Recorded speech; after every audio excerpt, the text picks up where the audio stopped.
Welcome to the Tin Dog Podcast. In this podcast I'm going to be reviewing The Five Doctors, which is out on DVD next week. So before I begin, here's a short word from William Hartnell.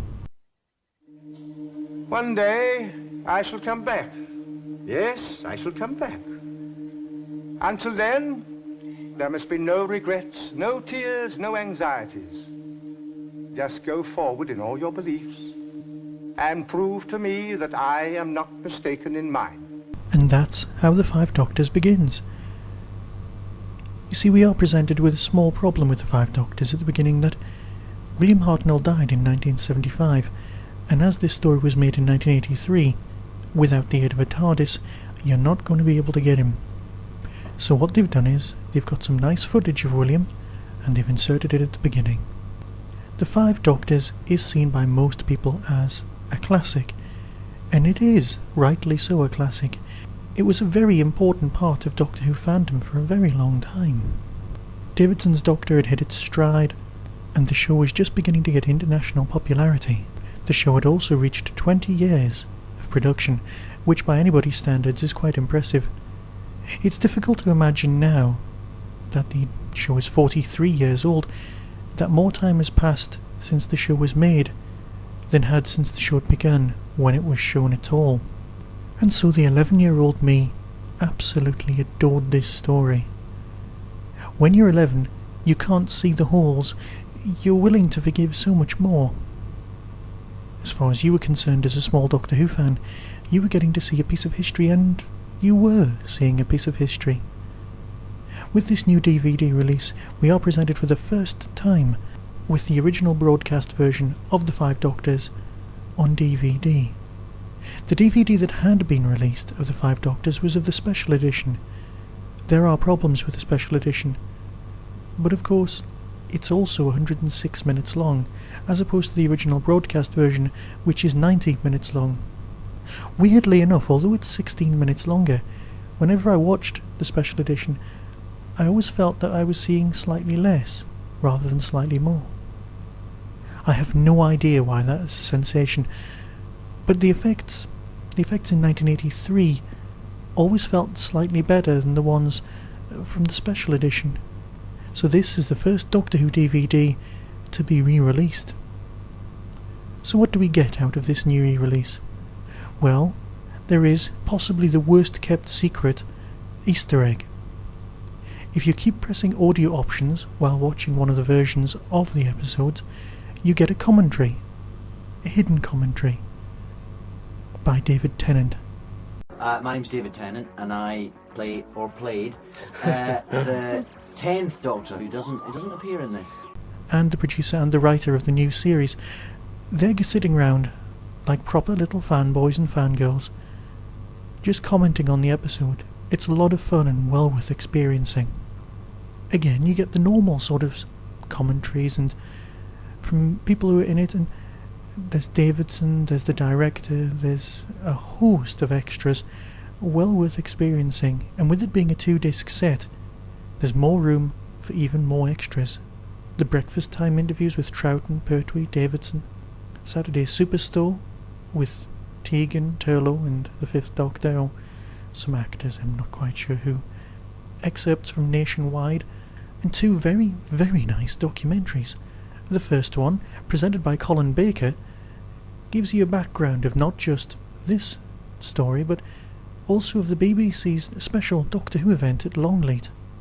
Paul Cannell's interviewed during this, and he explains that to many Doctor Who fans, the Longleat event, which had something ridiculous amount of people turning up to it, was basically the Doctor Who Woodstock.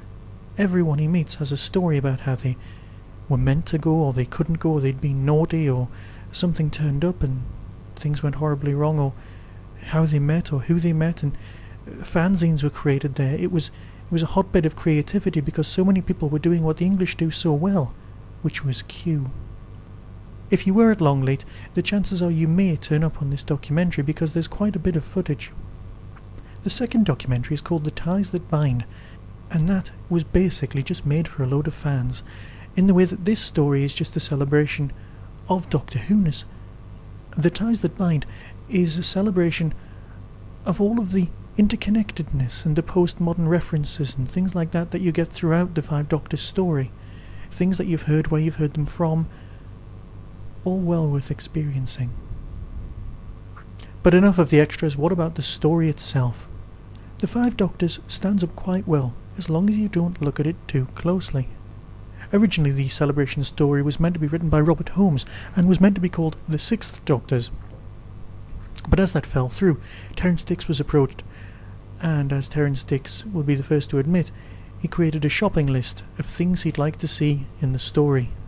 This shopping list included all of the Doctors, Dalek, Cybermen, everything that made Doctor Who what it was.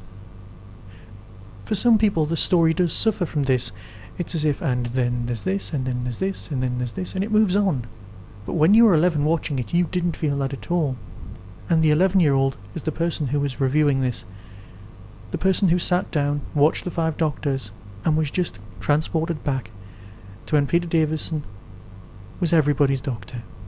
Richard Hurndall's portrayal of the First Doctor is seen by many as not the greatest, but we were willing to suspend our disbelief, and if you are willing to suspend your disbelief, then you will enjoy this story. The First Doctor and the Fifth Doctor interaction is very good. Carol Ann Ford does feel slightly wasted in the role. We'd like to deal with the aftermath of what happened after the First Doctor abandoned him. Her. Some of the continuity errors are odd. Things like Patrick Troughton's Doctor seeing Jamie and Zoe, we can only assume during his time as the Second Doctor, but then realising that they'd had their memories wiped, which only happens at the end of his time as the Second Doctor. This has actually given rise to what fandom like to call Season 6B, which is basically a missing, unseen season which takes place after the Second Doctor is put on trial, but before he becomes Jon Pertwee. Many missing stories have been slotted into this gap, and it's more of an oddity, but let's face it, this oddity only exists because of a mistake.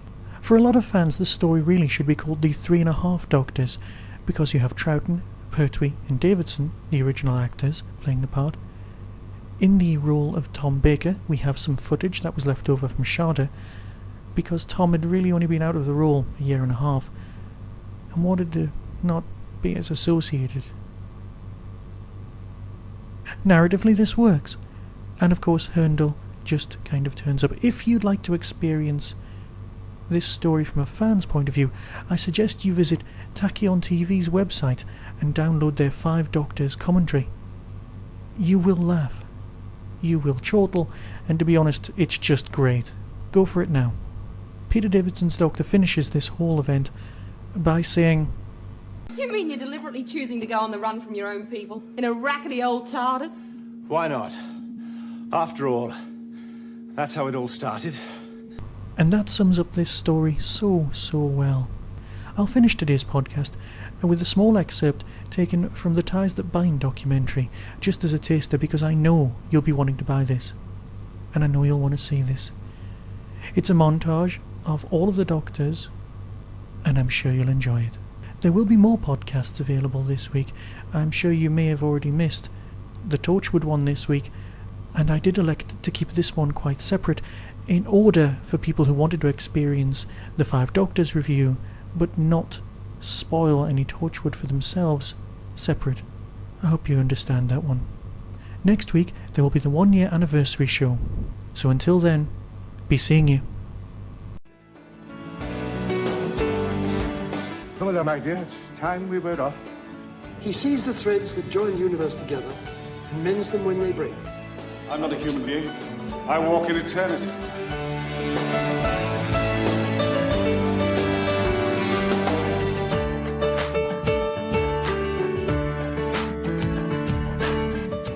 your assistant. Oh, no.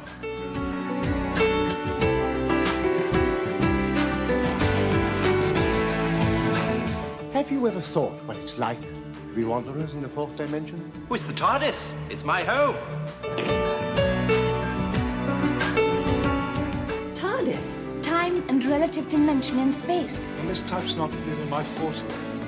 There are some corners of the universe which have bred the most terrible things. I am usually referred to as the Master. Things which act against everything that we believe in. I shall kill you all now. Is that finger loaded? But first, I have more important tasks to perform. You know, just once I'd like to meet an alien menace that wasn't immune to bullets.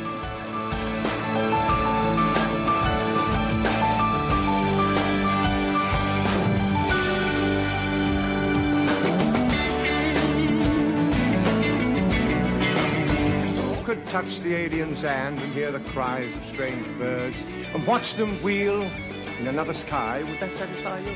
You're a classic example of the inverse ratio between the size of the mouth and the size of the brain.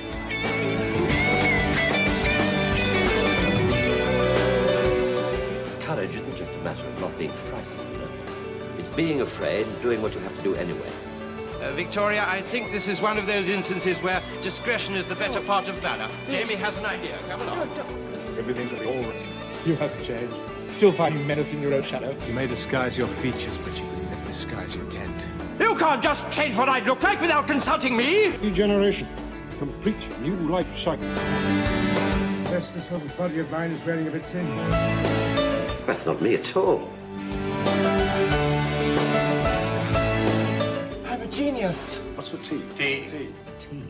If you're calling the butler, I'm very partial to tea and muffins. I say, what a wonderful butler. He's so violent. Doctor, you're being childish. Well, of course I am.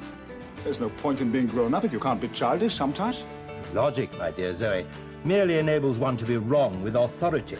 Oh, you've noticed that. Well, I mean, anyone can talk sense. As long as that's understood, you're not going to get splendidly. I'm definitely not the man I was. Thank goodness.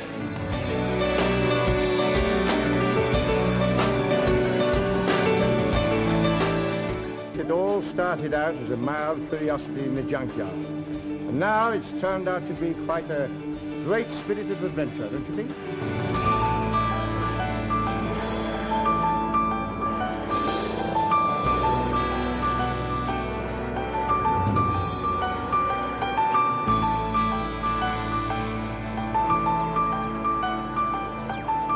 Our lives are different to anybody else's.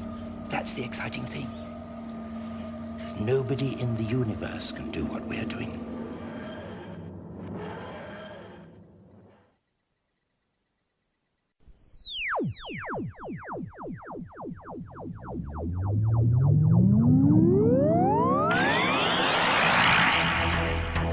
You have been listening to the Tin Dog Podcast.